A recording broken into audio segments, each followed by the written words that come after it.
আসসালামু আলাইকুম ওরহমতুল্লাহ। প্রিয় শ্রোতা বন্ধুরা, চলুন আজ আমরা ফিরে যাই 1400 বছর আগের সেই সোনালী যুগে, যেখানে সরলতা ছিল সৌন্দর্যের প্রতীক আর তৃপ্তি ছিল আল্লাহর স্মরণ।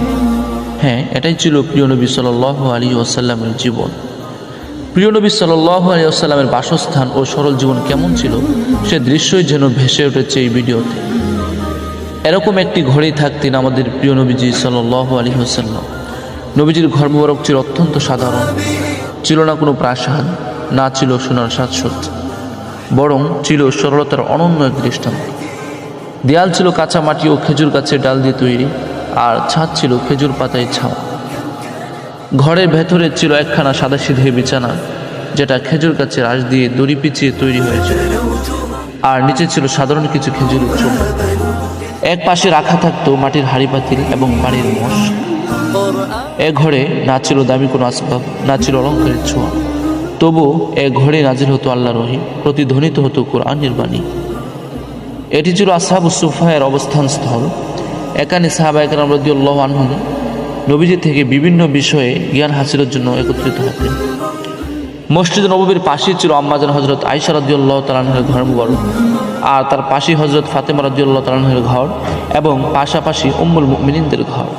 তাদের ঘরও ছিল ছোট, শান্ত, সাদামাটা, ছিল না কোনো বিলাসিতা। নবীজি ইন্তেকালের পরে এই ঘরগুলো মসজিদ নববীর অংশ অন্তর্ভুক্ত হয়।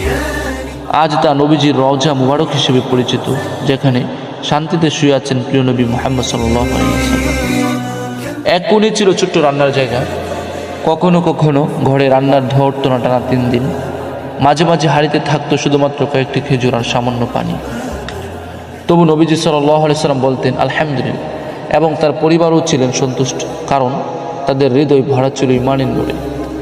নিকটেই ছিল কূপ, সাহাবারা পানি এনে দিতেন, নবীজি সহস্তে মশকে পানি দিতেন। মসজিদ নববীর প্রথম মিম্বার ছিল খেজুর গাছের গড়ি, নবীজি তাতে হেলান দিয়ে খুতবা দিতেন। এরপর যখন কাঠির মিম্বার বানানো হলো, গাছের গুড়ি কান্না করেছিল তার ভালোবাসা। ঘরের পাশে ছিল কিছু খেজুর গাছ, নবীজি সাল্লাল্লাহু আলাইহি ওয়াসাল্লাম সেখানে বসতেন, সাহাবাদের সাথে আলাপ করতেন। ছোট্ট সেই জায়গা থেকে ছড়িয়ে পড়েছিল ইসলামের পথ। সে ছায়াতল আজও ইতিহাসের অংশ। এরকম সাদামাটা ছিল তার জীবন, কিন্তু হৃদয় ছিল পৃথিবীর সবচেয়ে ধনী।